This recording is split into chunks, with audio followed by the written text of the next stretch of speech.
नमस्कार दोस्तों and welcome to planet 4। Bharat पर हमला करने के बाद मालदीव की संसद में आया भूकंप। जबरदस्त मारधाड़ वाली सिचुएशन बन गई। विपक्ष के सांसद मोइजू की तानाशाही बर्दाश्त करने के लिए अब बिल्कुल भी तैयार नहीं। जिस प्रकार चीन से कोचिंग लेने के बाद मोइजू मालदीव के अंदर लगातार तानाशाही फैला रहा था और भारत के खिलाफ जहर उगल रहा था, अब अचानक से उसे लेने के देने पड़ गए हैं। जी हां दोस्तों, मालदीव में राजनीति भयंकर तरीके से गर्मा गई।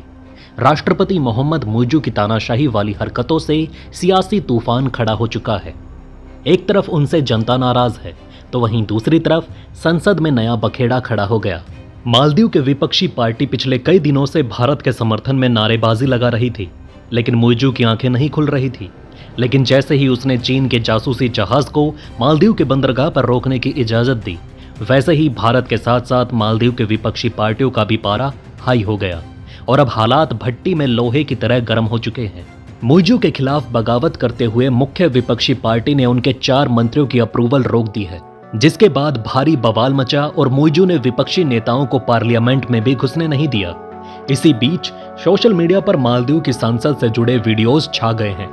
भारत में भी इस वीडियो को बेहद तेजी से शेयर किया जा रहा है। इनमें विपक्षी नेता दिख रहे हैं जो सदन के दरवाजों पर खड़े हैं। इनमें मालदीव की x deputy speaker Eva Abdullah भी है। लगता है कि वहां कुछ बड़ा और गंभीर चल रहा है। मालदीव की राजनीति का माहौल चीन समर्थक मोइजू ने हद से ज्यादा बिगाड़ कर रख दिया। जिस दिन से उसने इंडिया आउट का नारा लगाकर चुनाव जीता, उसी दिन से उसकी उल्टी गिनती चालू है।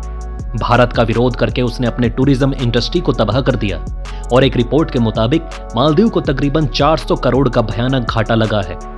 दिल्ली से 5 गुना छोटे इस देश के लिए 1 करोड़ का घाटा भी पूरे देश को हिला देता है। ऐसे में अब इसे 400 करोड़ का घाटा लग चुका है और जनता माथे पर सिलेंडर लेकर सड़क पर उतरने को तैयार है। अब आइए आपको बताते हैं कि आखिर मालदीव के संसद में इतना भयानक बवाल क्यों मचा था। देखिए दोस्तों, आज मालदीव की संसद में राष्ट्रपति मोहम्मद मोइजू के मंत्रिमंडल के लिए वोटिंग होनी थी, लेकिन स्थिति बिल्कुल उल्टी हो गई। विपक्षी गठबंधन, जिनका सदन में बहुमत है, उन्होंने फैसला किया कि वो मोइजू के 4 मंत्रियों की मंजूरी नहीं देंगे। इसके लिए दोपहर 1 बजे वोटिंग होनी थी। विपक्षी नेताओं का मानना था कि मोइजू के ये 4 मंत्री चोर हैं, इसलिए इन्हें किसी भी कीमत पर मंजूरी नहीं दी जाएगी। विपक्ष ये कह रहा है कि मोइजू के कुछ मंत्रियों पर भ्रष्टाचार के आरोप हैं, तो उन्हें कैबिनेट में कैसे रखा जा सकता है। लेकिन जब वोटिंग का टाइम आया तो मोइजू समर्थक यानी सत्ता पक्ष वाले सांसदों ने पूरा खेल ही बिगाड़ दिया। मोइजू के लोग वोटिंग कराने के मूड में ही नहीं थे। मोइजू के लोग अचानक स्पीकर के कमरे में घुस गए और सदन में ताला लगा दिया, जिसके बाद भयानक हड़कंप मच गया है। मतलब तानाशाह मोइजू के समर्थकों ने सीधे सीधे सदन की कार्यवाही रोक दी और तो और उन्होंने वोटिंग कार्ड तक छीन लिया। मोइजू ने एक झटके में लोकतंत्र की हत्या करवा दी और मतदान के बजाय उन्होंने ड्रामा कर दिया।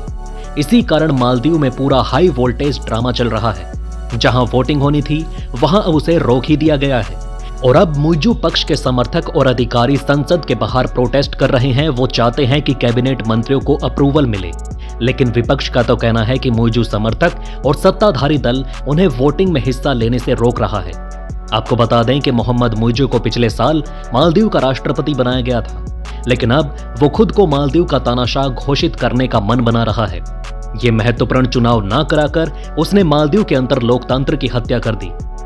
चीन से कोचिंग लेने के बाद वो अब कम्युनिस्ट विचारधारा पर चल रहा है। ऐसे में ये फिर से संभावना जताई जा रही है कि मालदीव के अंदर लोकतंत्र को बचाने के लिए भारतीय सेना जबरन मालदीव में घुस सकती है। हमारा भारत मालदीव के लोगों की रक्षा के लिए पहले भी कई बार महत्वपूर्ण कदम उठा चुका है, तो क्या ऐसे में एक बार फिर से भारतीय सेना डंडा लेकर मालदीव पहुंचेगी और मोइजू का उपाय करेगी या नहीं? आप अपनी राय नीचे कमेंट में जरूर लिखें। दोस्तों, इस घटनाक्रम के बाद इतना तो साफ है कि मोइजू के द्वारा भारत का विरोध करने के बाद से ही मालदीव में राजनीति का तापमान बढ़ता जा रहा है। संसद के बाहर प्रदर्शन, अंदर गतिरोध, सब कुछ उलझा हुआ है। शायद अगर मोइजू भारत के खिलाफ जहर नहीं उगलता तो आज उसके देश की ऐसी स्थिति ना होती। हाल ही में मालदीव की दोनों विपक्षी पार्टियां खुलकर भारत के समर्थन में आ गई और उन्होंने पड़ोसी देश को सबसे लंबे समय तक चलने वाला सहयोगी करार दिया है। इन पार्टियों का भारत समर्थित बयान मालदीव सरकार के उस बयान के बाद आया जिसमें मोइजू सरकार ने कहा था कि उन्होंने चीन के एक जहाज को माले बंदरगाह पर रुकने की अनुमति दी है। मालदीव की दोनों पार्टियां, मालदीव डेमोक्रेटिक पार्टी और द डेमोक्रेट्स ने एक प्रेस कॉन्फ्रेंस में बोलते हुए कहा कि वर्तमान प्रशासन भारत विरोधी रुख की ओर बढ़ता दिखाई दे रहा है। किसी भी बड़े साझेदार, विशेष रूप से हमारे पुराने सहयोगी देश को अलग थलग करना देश के दीर्घकालिक विकास के लिए हितकर नहीं है। आपको बता दें कि मालदीव के 87 सदस्यीय संसद में इन दोनों पार्टियों के सांसदों की कुल संख्या 55 है। उन्होंने कहा कि मालदीव की सरकार को देश के लोगों की भलाई के लिए सभी सहयोगी देशों के साथ काम करना चाहिए। मालदीव की स्थिरता और सुरक्षा के लिए हिंद महासागर में स्थिरता और सुरक्षा महत्वपूर्ण है। उन्होंने ये भी दावा किया कि मोइजू प्रशासन की विदेश नीति इस तरीके से संकलित हो गई है कि मालदीव वासियों के लिए हानिकारक साबित होगी। मालदीव के विपक्षी पार्टियों ने मोइजू को टारगेट करते हुए कहा कि इस सरकार के बारे में सबसे बड़ी चिंता यह है कि उनकी विदेश नीति बहुत ही हानिकारक तरीके से बनाई गई है, जिसमें देश की नीति एक मजबूत शक्ति के साथ टकराती है और ऐसा करने का लक्ष्य रखती है। विपक्षी पार्टियों की तरफ से बढ़ते दबाव के बीच हाल ही में गणतंत्र दिवस के मौके पर राष्ट्रपति मोइजू अचानक लाइन पर आ गया और उसने दोनों देशों के बीच के संबंधों की दुहाई दी। मालदीव के राष्ट्रपति कार्यालय की ओर से जारी बयान में मोइजू ने राष्ट्रपति मुर्मू और प्रधानमंत्री मोदी को गणतंत्र दिवस की बधाई देते हुए दोनों देशों के बीच के संबंधों और आपसी सम्मान पर जोर दिया।